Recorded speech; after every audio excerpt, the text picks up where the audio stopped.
Dragons.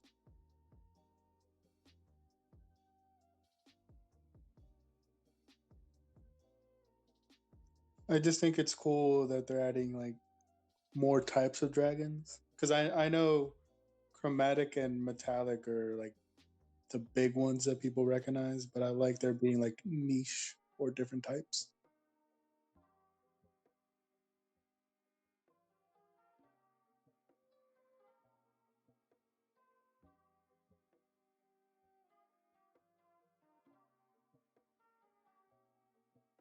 Yes, Draco Lich is the best form of dragons.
I just realized I need to change my push talk over here on Streamlabs.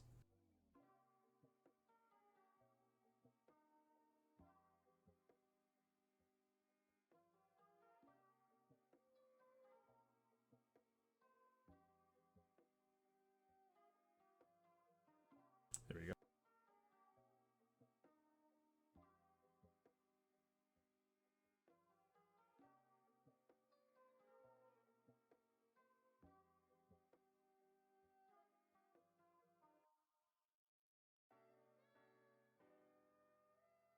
All right, we have officially passed the 5 minute mark. Let's go ahead and start doing the introductions. And hello, everyone. It is me, your host Lich, here at another Sundays at the Lich Lounge. For today, we're going to be doing a deep dive into the book Fizban's Treasury of Dragons. You'll notice that my co-host is missing today, a little under the weather, but that's more than fine. Today, we are joined by some of our usual guests. Skittles, who is over there in the co-host seat. Ah, so I am. Yes, it is I. Sitting next to her is our usual guest here, Hive. Hello. And joining in for the first time on the Sunday at the Lich Lounge is Mex, who is the skeleton next to me. Hello. And with those introductions out of the way, let's go ahead and talk about the new book. The new book, Fizban's Treasury of Dragons, is something that is adding a lot more context into the D&D world for dragons, and as well as introducing a new whole subrace of Dragonborn known as the Gem Dragons, officially separating the two Dragonborn types rather than keeping them all as one. And on top of this, giving us the Gem Dragons along with other dragon variants around the world. I think by far my biggest favorite part is going to be the bestiary. But before we get into that, I am always looking forward into the disclaimer that is in every single D&D book. So, for example, today's disclaimer is disclaimer. No guarantee is made that this book was not removed from the hoard of a dragon. Be aware that items taken from a dragon's hoard might carry traces of the dragon's inherent magic even long after they are removed from said hoard. Exposure to another dragon's hoard can reawaken that magic with unpredictable results.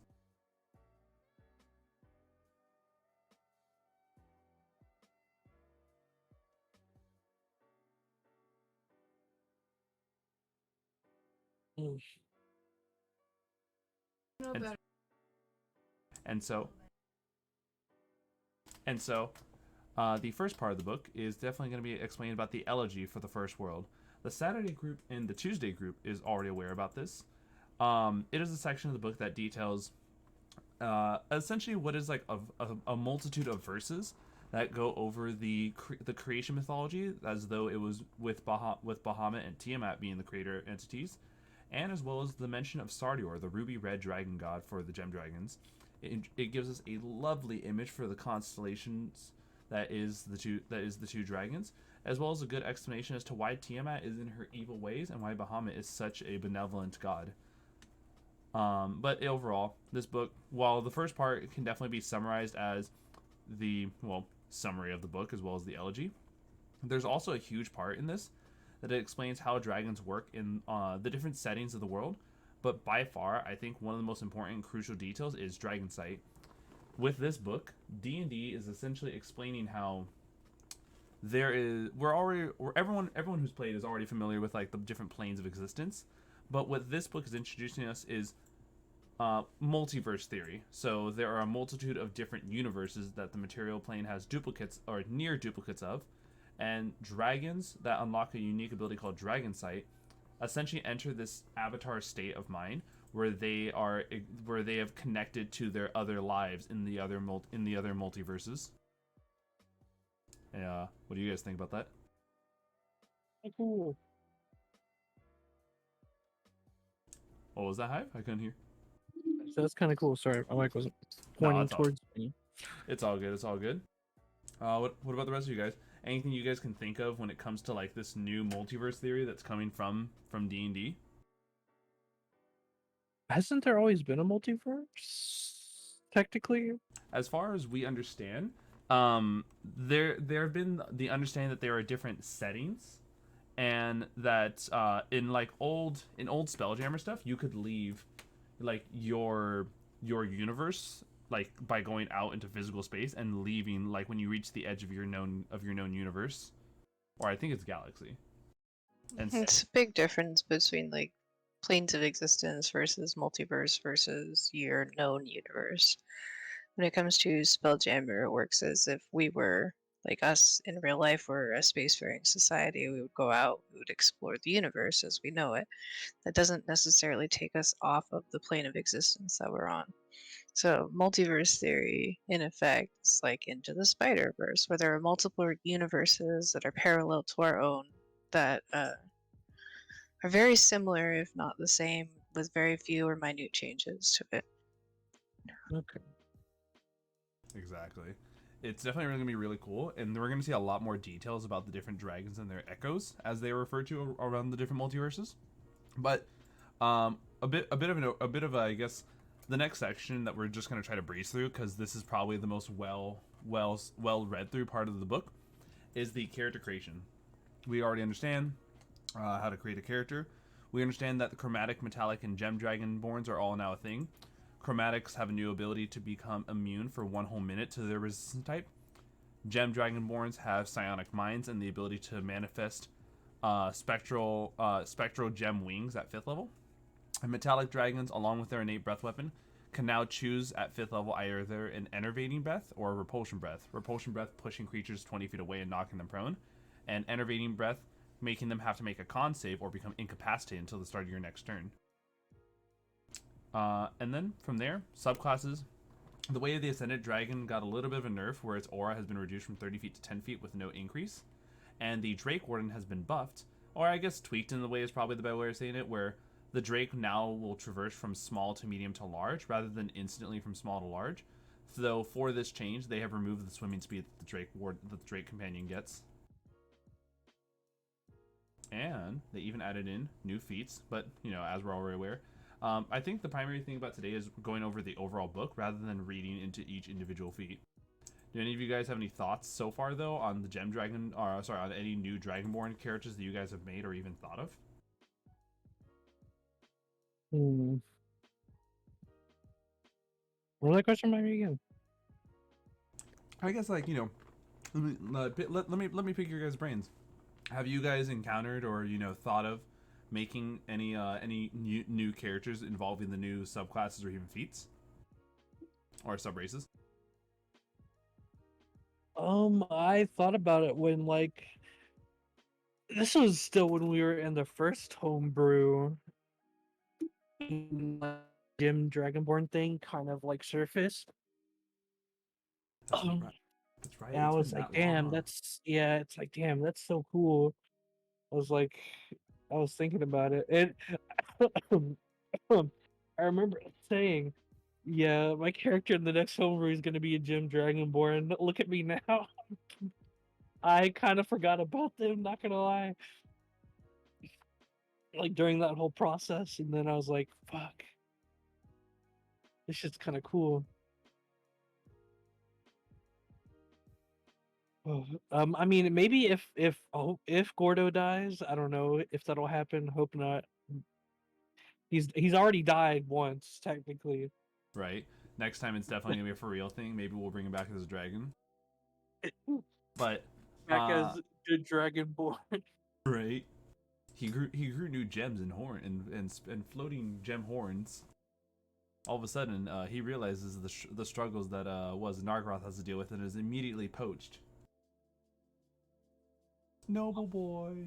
So Yeah, I don't know. I don't know if I want to be a Gym Dragonborn because, I don't want to.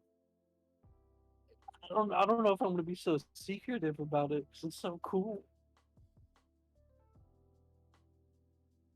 Yeah, I definitely lean more towards physical attacking characters. So I really like the metallic dragon born out of all of them because of its alternate breath.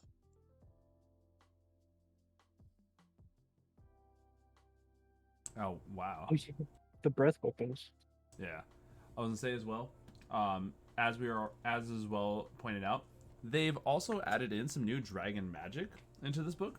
Now, we're all aware there are new spells to go through, and maybe you might not even run into some of these spells into your new stuff.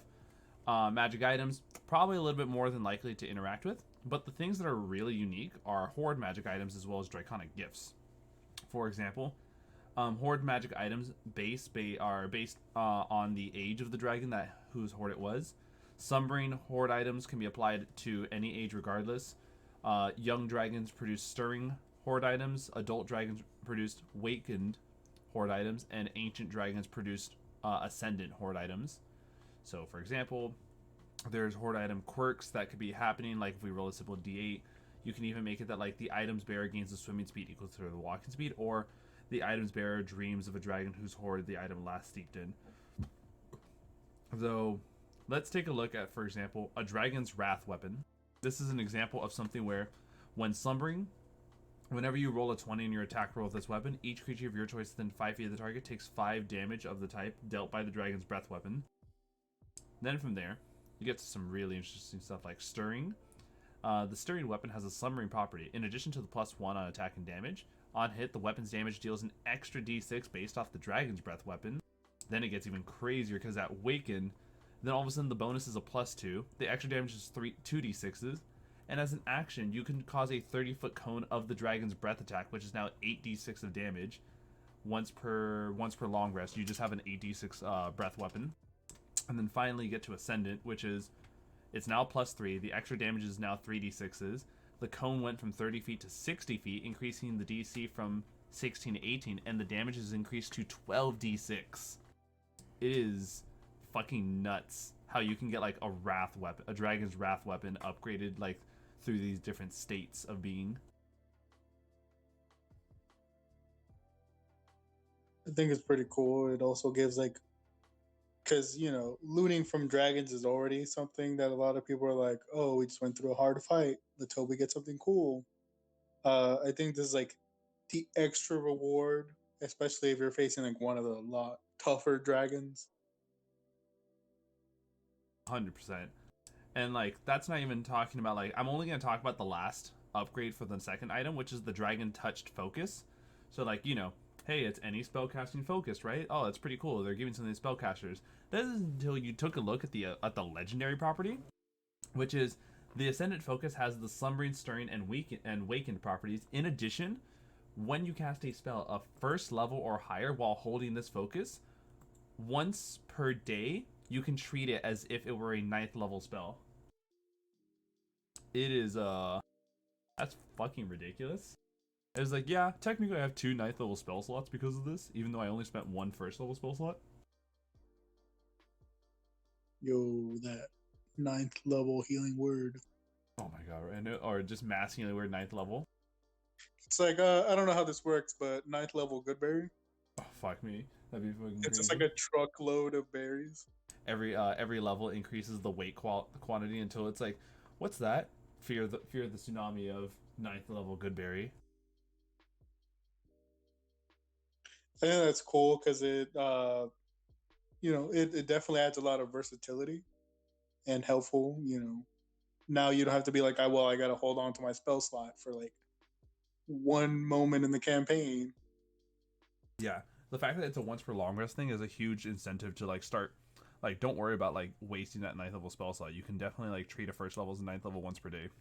Though, we'll still see how some players still like to hoard their precious 9th level spells. However, in addition to the the horde magic items, though, we have a new thing, which is draconic gifts. This is supposed to be something that's manifest when a dragon dies, and it can be either you were the slayer or the dragon passed on and deemed you its heir. But regardless, this is a kind of like almost like a feature.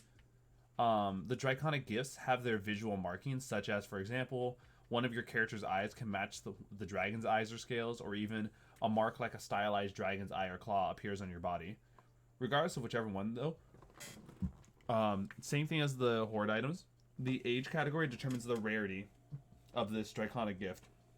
From Wormling being uncommon to ancient being legendary draconic gifts, there are a multitude of them. And if anyone who has seen the Saturday group has noticed, one of our players has the Frightful Presence, which is a very rare one that allows a player to, as a bonus action,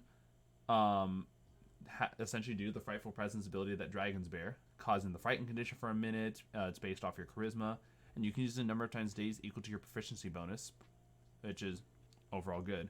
And they even give you this option right here that says you can even use feats as draconic gifts. You can just flavor them to make more sense. Like, I think one of them was like, your heightened senses give you a dragon's awareness of your surrounding, but really it's like the alert or observant feat. Or I think the one that most people take, the dragon's gift lingers in the form of good luck. Here's the lucky feat. So, nice way to bestow feats without having to have your players take levels.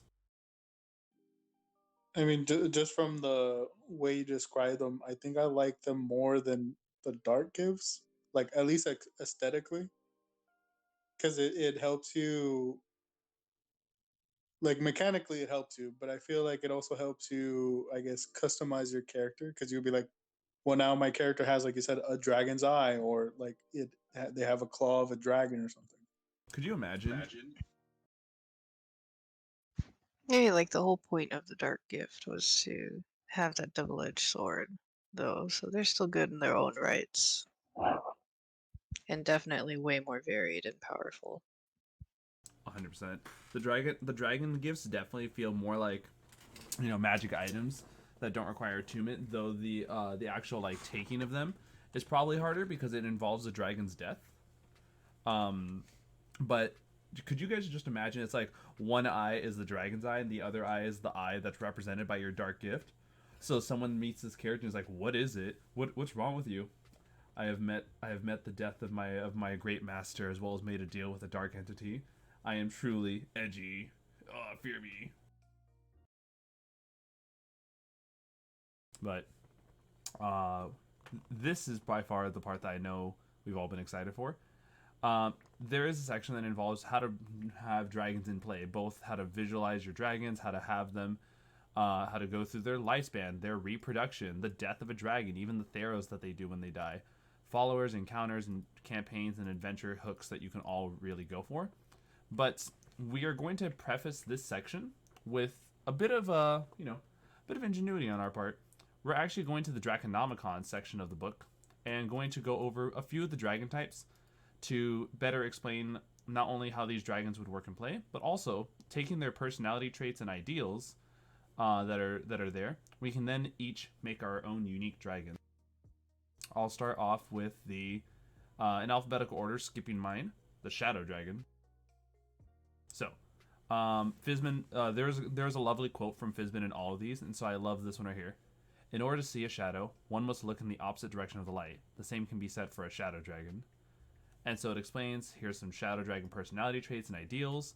Why don't you go ahead and get us started, Mix? Go ahead and roll a d8 for your personality trait and roll a d6 for your ideal.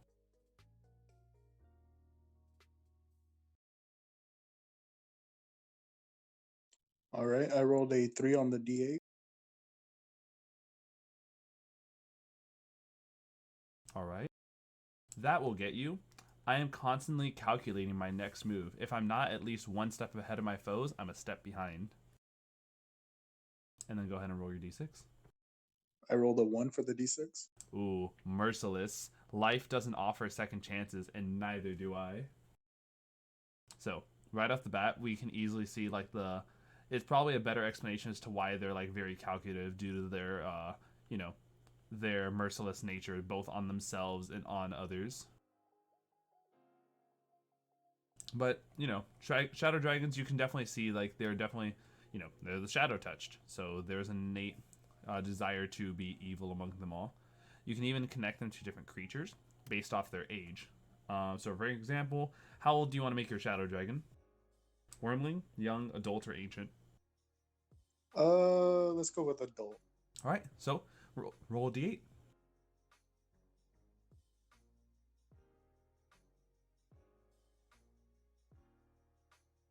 A 1. A 1. An adult red dragon continues to serve as the steed for a Githyanki knight even after transforming into a shadow dragon. Oh, now right there, we can easily take that and make this Githyanki knight, like, let's make him an Oathbreaker. So now we have an Oathbreaker shadow dragon combination because they serve as the steed. Though I'd imagine their shadow transformation would also affect the knight in some way, shape, or form. Yo, that's dope. Right. It's canon. Yeah. And on top of this, from here, we got additional layer actions. So on top of the innate layer actions that we've seen the Shadow Dragons have in the book, there's the ability to banish light, along with new regional effects such as Brooding Despair, Dying Light, and Gloomy Portals that all take you to the Shadowfell. This is ways to really spice up the dragon's influence on the world, which that's one of the huge thing about this book that I've realized reading through it, is how dragons have this way of, I guess, influencing the material plane through their being there. How about have any of you guys ever thought of like ways to mix up your worlds, or even ideas with dragons? Yes. Go ahead, throw us through a little bit of that.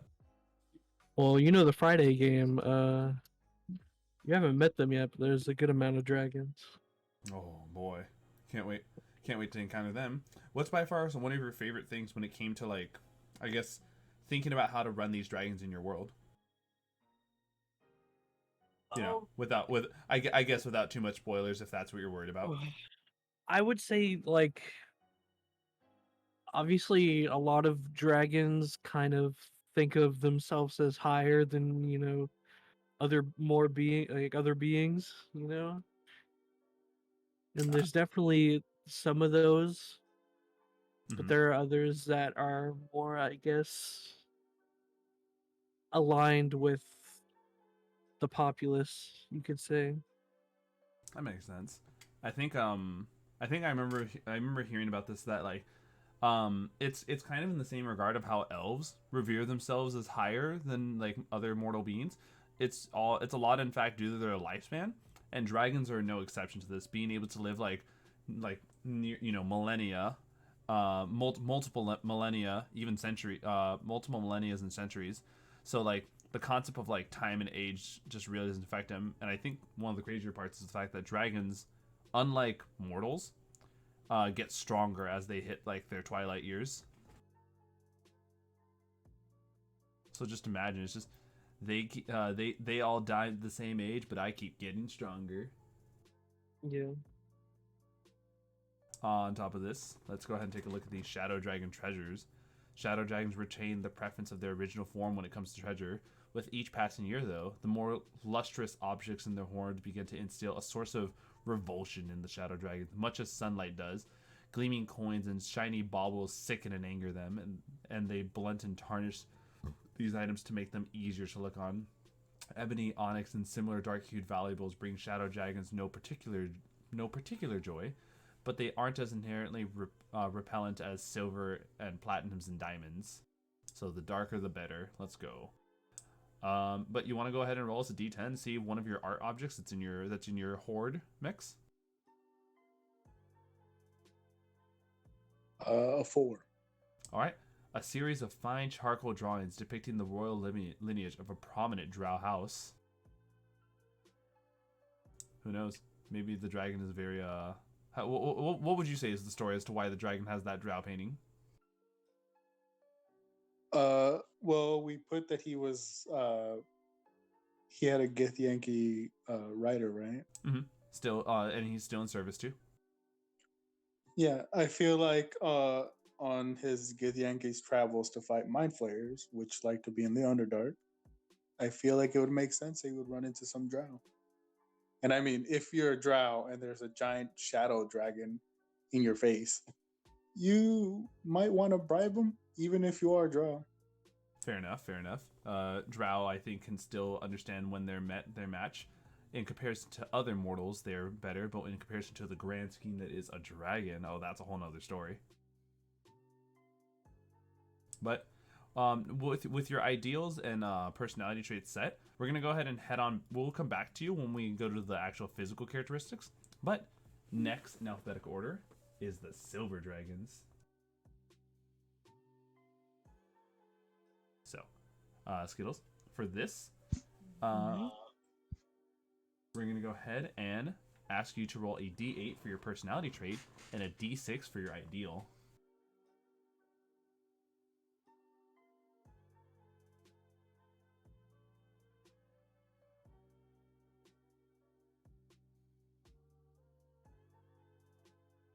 Got the 5 for the personality trait. All right. You can tell me the result of your ideal after, but the 5 does net you. Violence is the provenance of uncouth beings, and I will do my best to avoid its use. I also got a 5. And with that, it's guile. All the world is a stage, and it's both my purpose and my pleasure to give an excellent performance. Interesting for the bard lover. Sounds like one of those fuckers gets up on a pedestal, or what is it, soapbox people. Get up there and shame you for being bad sinners. Shame! Shame upon the other dragon kind! How dare you all use violence!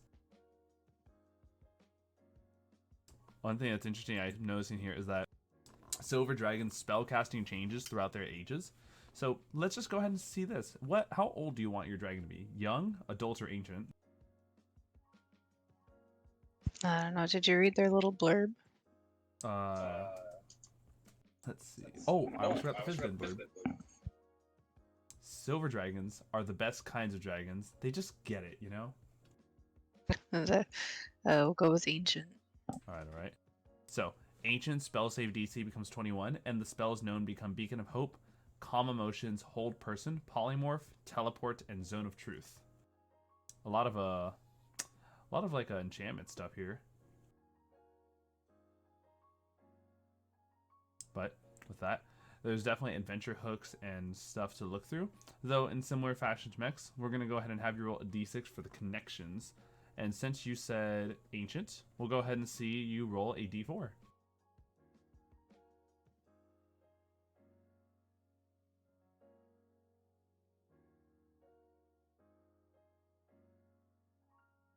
And 2. 2. An ancient silver dragon is secretly the age-old blacksmith who creates magical weapons for a kingdom's heroes. They non-violent blacksmith with a flourish, because it's definitely a performer. Could you imagine having an entire, like, this, welcome to my stage. That's a furnace. Yes, it's magnificent, isn't it? You know, I like really think the fancy bouncing hammer kinds of blacksmiths. And they don't make weapons. Shame on you. So wait, you're telling me that this is what is it? Is this basically the Tokyo Wacko Dragon, but with armors and weapons? So it's like the hello, it's like a show as they're doing it. Here comes the volcano, ting ting ting. Yeah, like Mongolian girl style. But instead of weapons, they make like things. So, like, this is definitely a frying pan that you should not use as a weapon. But if it is a weapon, here is your magical frying pan. Hell yeah! What were you gonna say over there, Mix? I wanted to say that silver dragons are probably one of my favorites, just because their whole life is spent living lives. Like they have like an assigned role, they live it, they quote unquote die, get those memories taken out, and then go into another role of a different life. Oh, So it's They like are the good dragon who was beings. a blacksmith might have actually been like a theater teacher in another life. all right, that's actually not bad though. Taking a look over here at their lairs, silver dragons, it says that they make their lairs on mountaintops and in the clouds. Often this has less to do with the concerns of secrecy and privacy and more to do with the meeting or exceeding expectations. If humans, elves, and dwarves expect dragons to be found in such lofty environs, this is what they'll get. And it explains how, like, you'll see, like, majestic temples, an antechamber, and even, like, an entire walkway made purely out of clouds that you could walk on as part of the Silver Dragon Temple. Very much, kind of gives me Mount Olympus vibes here.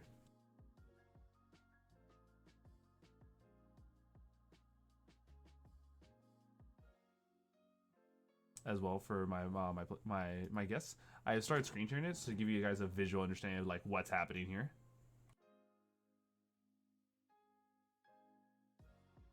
How cool is that? So they basically like if like this is what people think dragons live, so that's what I have. Right. It's very much, it like looks in the scheme of like a grandiose aspect. Like you climb to the top of the mountain. Here is like your expectations met on a grand scale. It's like you go into what's a closet. It's just a dragon in like sweatpants eating some ramen noodles, instant ramen noodles, watching TV. This is the dragon like taking off his blacksmith attire.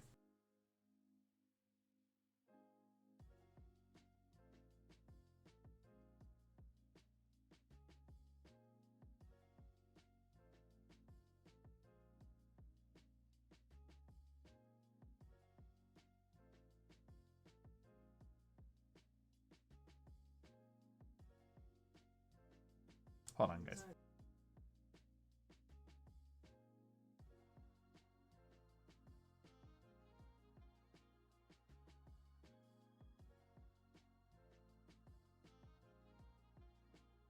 Here we go. And on top of this, we can see that it explains the silver dragon lair features, but here is a new additional lair action, Icy Grip. A sudden supernatural chill fills the lair near the dragon.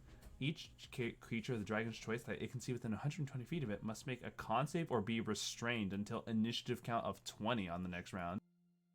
That's a pretty unique one to see, like, oh, look, it's actually met by a certain initiative point rather than, like, at the end of the next, rather than at the end of the round or even at the end of the next player's turn. So some people might get out of this in time, some people might not. But rounding this out, same thing as Mex, we'll head on back to the physical descriptions after. Why don't you go ahead and roll a d10 for which art object you have in your horde.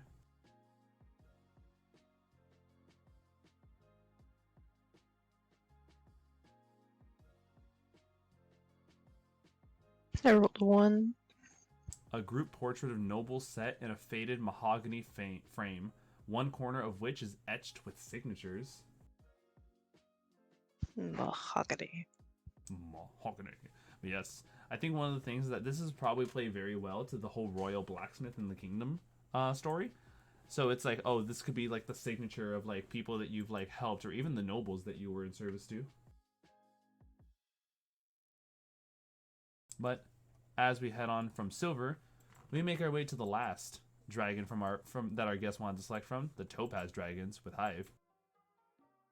Hive, your unique blurb from Fizban is: a topaz dragon named Blustertail once complained to me that he hated water because it talked too much, whatever that means. I do think that is definitely hilarious. The dragon, water. I don't like it. It talks too much. It can't shut up. The babbling brook from Thursday. Oh my god. Hi, you there? Yeah. Perfect. So, with that, why don't you go ahead and roll us a D8 for your personality trait? How do I roll? What's this bot again? It's just exclamation point. I think it's exclamation point R space 1D8. Got a 4. And with that 4, why should I risk damaging my splendid physique when I can fight with the power of my mind? Ooh, all right. A little bit of a pompous. His body's too good to be fighting with.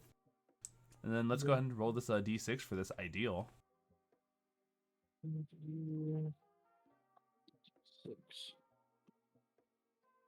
6. Code of combat. I despise most other dragons, but I meet them face to face without resorting to the base trickery I use on lesser creatures. Oh, okay. This dragon seems very high and mighty for where they could be. With that, at least, though, how old would you want to make your dragon? Wormling, young, adult, or ancient? Sounds like an ancient dragon to me. It could, though. I think it'd also be hilarious for like a dragon of younger age believing itself to be on top of the world already. Is there a role for this? Yeah, it's a roll based off of which age you want. Though, if you want to roll for the age, you can also just roll a d4. The higher the number, the older. We'll do young. We'll do young or adult. We'll do young. We'll do young Topaz Alright. Dragon. So let's go ahead and roll a d6. 6. I got a 1. A young Topaz Dragon engages in repeated aerial battles with a young Gynosphinx to determine territory. Both of them are secretly starting to enjoy the bouts. That is actually really adorable to see. Once again, for those of you who don't know, a Gynosphinx. A Gynosphinx is this large monstrosity that is lawful neutral, and very much has kind of like abilities that involve more, information gathering. Sphinxes always being the riddlers that they are, and usually divine guardians with magical tests could be a pretty good contrast for a young Topaz Dragon, like a perfect rival. Does the Androsphinx still exist? It does, actually. Because I know for like the lore part of it, they used to mate. You can be like half dragon, half sphinx. Oh man, that'd be so crazy to imagine. So it's either a young Topaz is, for the purposes of mating, a male with a Gynosphinx, which Gynosphinxes are supposed to be female in nature, and Androsphinxes are supposed to be male in nature. So we could take an Androsphinx and a female Topaz Dragon and make them have babies. But in this case, Hive is our dragon creator. So Hive, what is your opinion on the way these two are having these repeated aerial battles that they are secretly starting to enjoy? Fuck, what was that one? That one meme. It was like, "Hey, what's your name?" Like, tell them their name is like, "Fuck you." I love it. You're like, "What's your name?" Fuck you.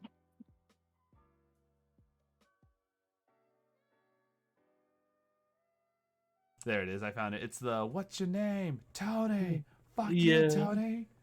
And it's followed by Ezekiel. Oh, there it is. Well, let's take a look at their layers. Topaz dragons are happiest by the sea. They spend most of their time basking in the sun and have no desire to get wet beyond enjoying a bit of sea spray in the air, but they love being able to see the water, so they built their lairs on the highest of seaside cliffs near the perfect sunbathing beaches where they can best accomplish this. Nothing like a good cat dragon who enjoys their sun baths. And here we go. You can even see the image of your lair, right? Yeah. Yeah. Clifftop path, outcropping. This looks really nice. I could totally imagine running this through. And we can even see that layer features along with outcropping, entry tunnel, decorated. I think there's more that gives us actual layer actions within the Topaz Dragons page itself. But take a look at this. In place of telling you what your layer action is, we have a little blurb here. Astilabor. Like many great worms, the Topaz Astilabor is oftenly mistakenly identified as a dragon god, in this case, the god of greed. In many ways, she is an archetype for all dragonkind, embodying the desire to acquire and hoard wealth. Her desire is born not out of greed, though, but rather from her study of the material plane, its magic, and dragons' interconnections with both. Dragons on many worlds acknowledge Astilabor as they establish new layers to host their hordes, linking them to the magic of the surrounding region. And let's go ahead and see what one of these horde items is for you. Why don't you go ahead and roll us a d8 for your unique art object. Yeah, let's go. 6. 6. A large, shallow dish with water on which floats a set of delicate wooden ships. Speaking different command words creates waves and whirlpools in the bowl. Interesting. I like it. That's cool. I can imagine this is what was it? You guys meet this like young Topaz dragon. Look at this. I called this Pirates of the Mediterranean, and it's the little bowl.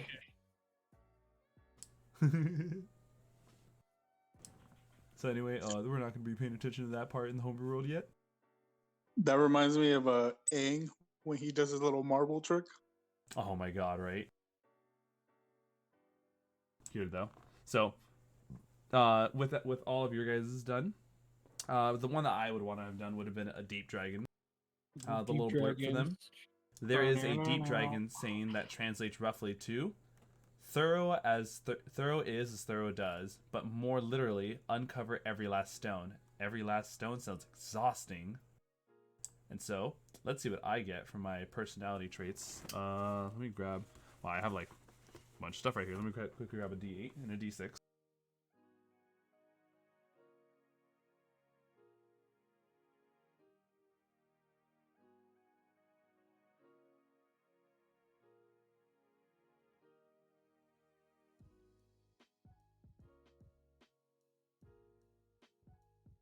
Tina's struggling. Hold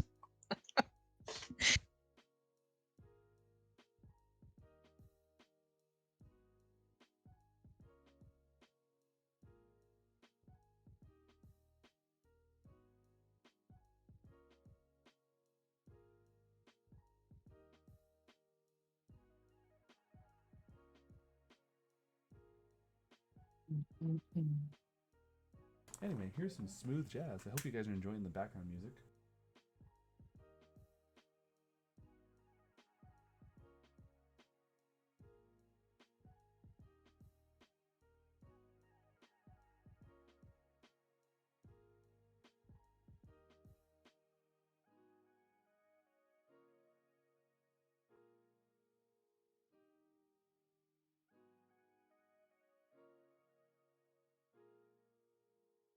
Alright, perfect. So here we go. So rolling a d8, we get 4. This goes, I have no interest in going to the surface world. It's where one sends one's servants and their ideal. Yes. The cat butthole with a 1. Understanding. True power comes from the ability to discern other creatures' motivations better than they can discern yours. I like this. It's a dragon that seeks to understand everyone without letting any information out of itself, while sending its servants to go and do its understanding on the surface world. And you know what? We're going to do this. We're going to make it a wormling, because we have not done a wormling at all. So, for this wormling connected creatures, we will do a 4, which is an exclusive auction in an enclave of Lolth worshippers features a Jeep dragon egg just about to hatch. Ooh, and what a hatch it will be when this deep dragon comes out and immediately makes the drow its servants.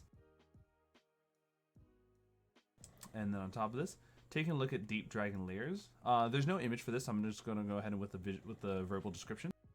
Deep dragons make their lairs in the recesses of the Underdark, often near the settlements of people with whom they have alliance or amenities.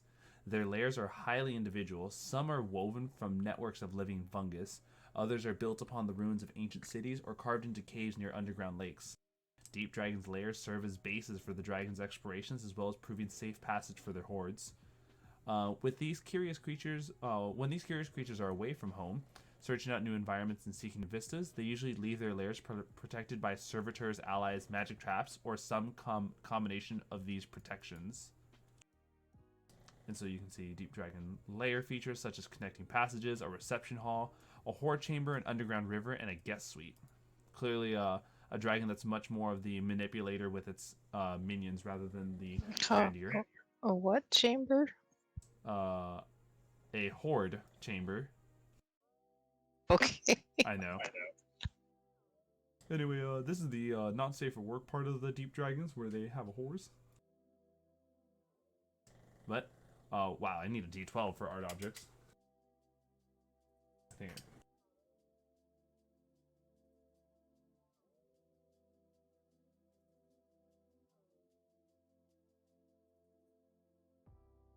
And our object is a 9, which is a set of exquisite miniature dragons made of precious metals, jewels, and stone, with one representing each kind of chromatic, metallic, and gem dragon. Oh no, it's Poe. He's collected the Furious 5, but in this case it's the Furious 15.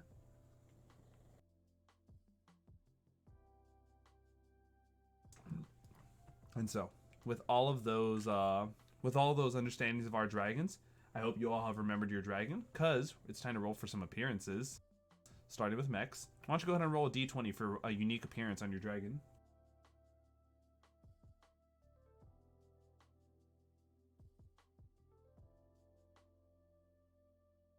A 7? A 7 would net you a shortened, stocky body. A short stack adult dragon. And then I like to think like his body's short, but he uses like his shadows to make himself look bigger. Oh, that's a good idea. Here, why don't you go ahead and roll another d20 for their mannerisms?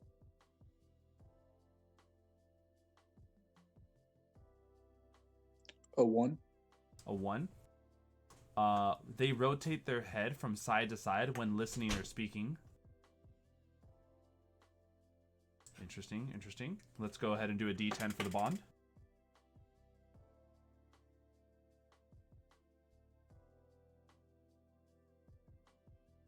Four. 4. I collect information about the worlds of the material plane, and I would love to visit another world someday. And then, followed by a d10 for their flaw or secret.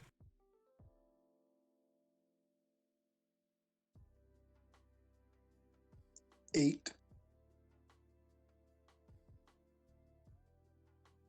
8. Humanoids are not ready to learn the horrible cosmic truths in the books in my horde.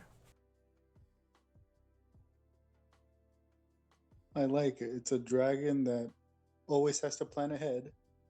Doesn't see anyone like, everyone's a lower life form.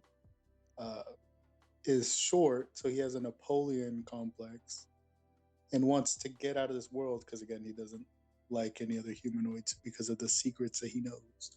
I like it. And so all that's left is to roll 4 d20s for your random dragon name. Go ahead and roll 4 d20s, and one by one, let's go over the results.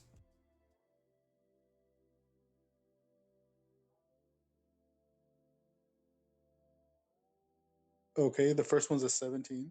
So 17 is Tratane. I'm gonna go ahead and copy the I'm gonna go ahead and copy paste it bit by bit.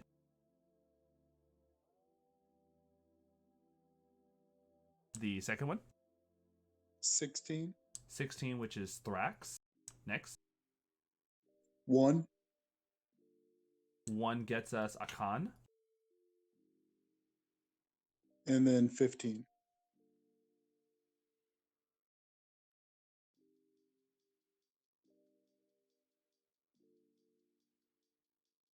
And 15 nets us Thanach.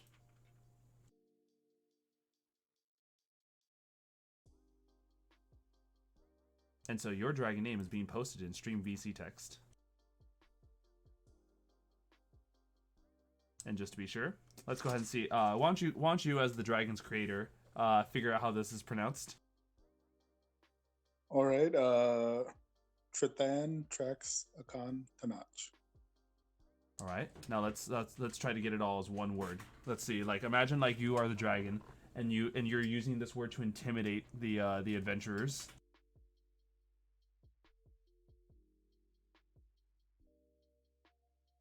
I guess it'd be something like Trithan, Trax, Akan, Tranach. Fear him, for he is the shadow dragon that has all of your moves calculated ahead of time. I knew you'd be dumb fuck adventurers. With so many T's, it just sounds like it's a name that he would just very slowly just say. Like in his most intimidating voice. Like his shadows just making him look bigger and bigger. Oh, so like what? Every single like word he gets more intimidating. So it'd be like, "Fear me, I am Tratane, Thrax, Akan, Thanach." Exactly. And then his like every time he finishes like part of his name, his shadows get bigger. It's kind of like in the movies where it's like a giant shadow and then you look and it's like actually a small creature. Hell yeah! All right, with that, let's go ahead and get with Skittles' Silver Dragon. Skittles, why don't you go ahead and roll us a d20 for your dragon's unique appearance? Okay. 13.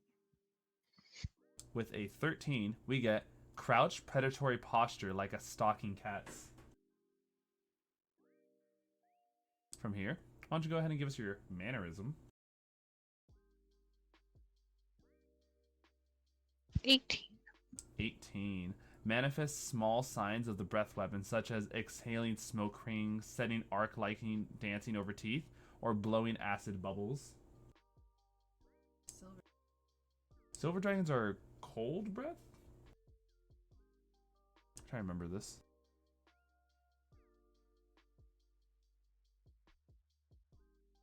Then look it up. Cold or lightning, I think. Silver dragons are cold breath.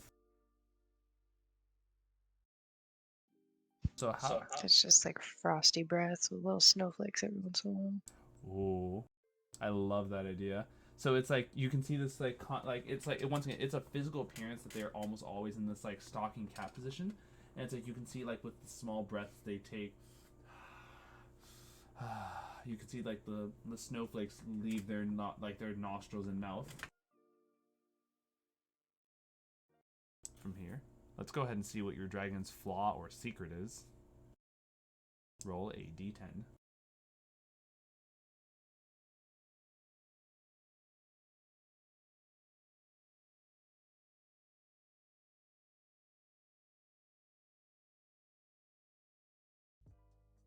Seven.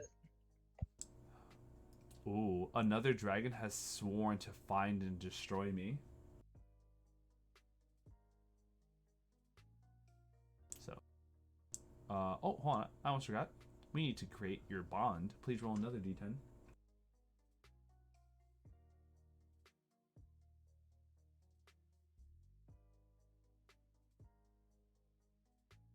5. With a 5. I am devoted to Bahamut or Tiamat and put their interest ahead of my own. You know. That's an or, not an and. That's a bond. It's an or. It's Bahamut or Tiamat, and put their interest ahead of my own. Interesting. Be cool, worship Bahamut. Or be unique and be a silver dragon who for some reason worships Tiamat. No. That doth not a good bean make, though. No, it does not a good bean make. So Bahamut would make sense. Interesting. I like the idea of, like, once again, with the sacred being that another dragon has sworn to find and destroy you. It's like you're an agent of Bahamut, and there's a dragon who's like a direct agent of Tiamat who's looking for you. And all that's left is, let's randomize this dragon's name. 4 d20s, and give me the results of them in order.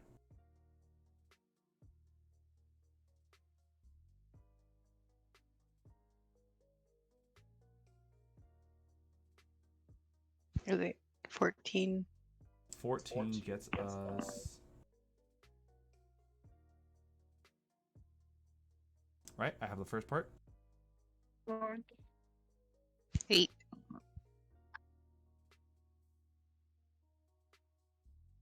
Next part. 16.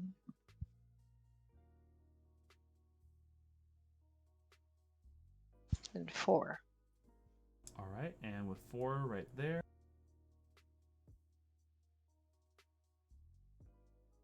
Here is your dragon's unique name.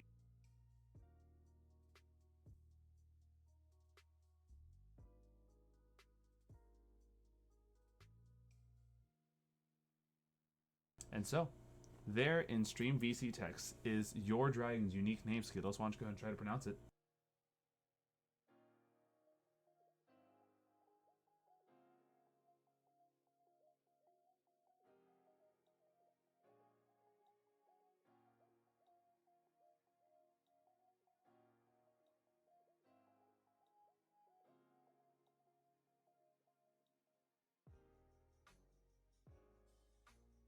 Let's try that.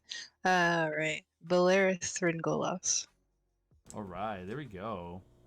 So, with those 4 parts combined, you have your dragon's unique name. And, you know, for the most part, there's kind of your adult. Sorry, no, you have the ancient dragon. Now, let's get to our Topaz competitor here. Well, Mr. Topaz, why don't you go ahead and roll a d20 for your dragon's appearance? 20.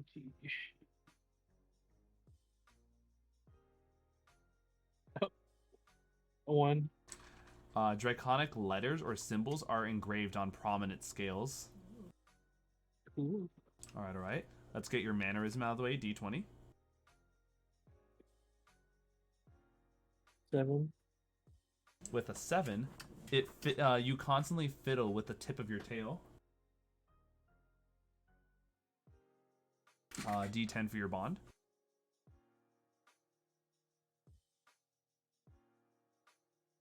7. 7 gets you. I'm obsessed with attracting the attention of another dragon. And let's see that D10 for your flaw or secret. I got a really weird dragon so far. Right? Doesn't want to damage his physique, but like is obsessed with getting the attention of another dragon, and frequently fights a fucking sphinx. Right? 4. This is a weird one. 4. I would rather let my fearsome reputation scare away intruders than fight them off. What the? I'm so. What's going on with my dragon? Your dragon is a very complex dragon. I like it. Oh my god. But here, let's go ahead and roll 40 20s and let's get the results of them and see what name we can make. Alrighty. I was gonna say our dragons kind of sound like us, but then I'm looking at Hive's dragon. I don't know. Okay, so in order, correct? In order, those you've seen that like the 4 pieces can be combined to do like just about anything you want. Okay. So the first one is 8. 8, all right. Then 10. All right. 14.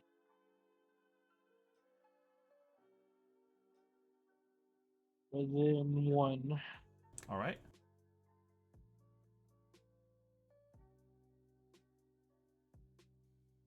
And here's your dragon's unique name. Feel free to either pronounce it as so or make it or change up the combinations as Skittles did.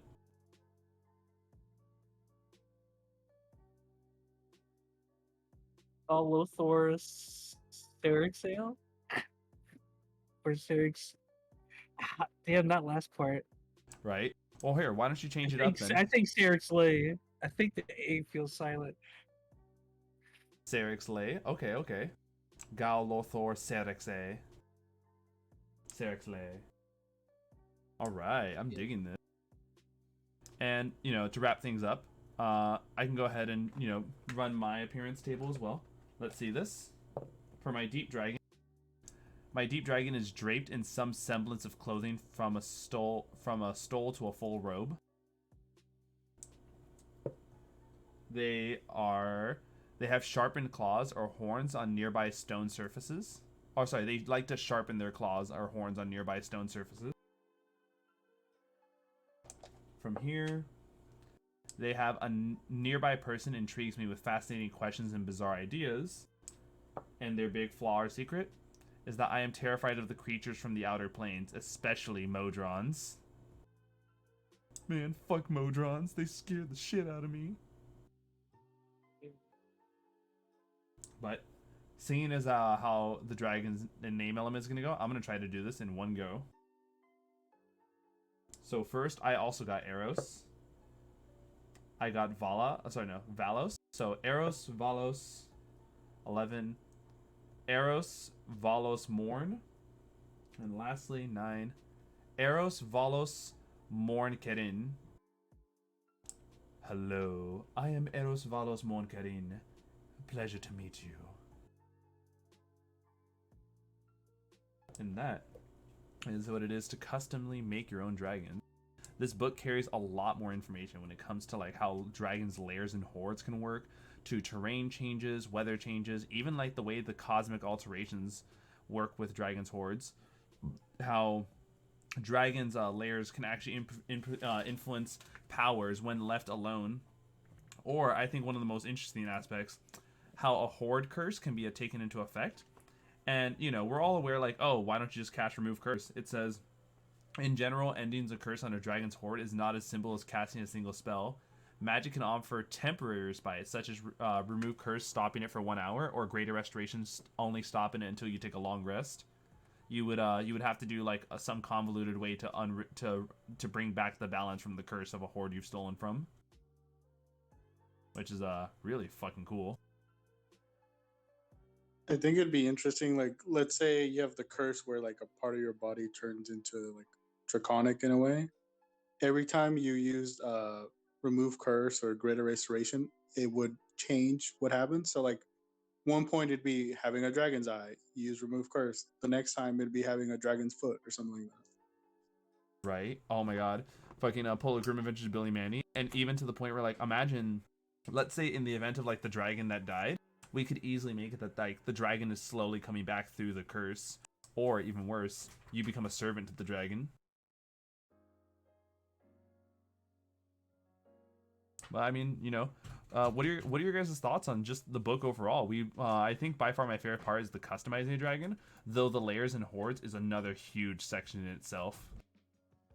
I've created a very confusing / confused dragon. I don't know why. I want the attention of this certain dragon, but I hate all other dragons. And I also have this sphinx I battle with, and I secretly admire them.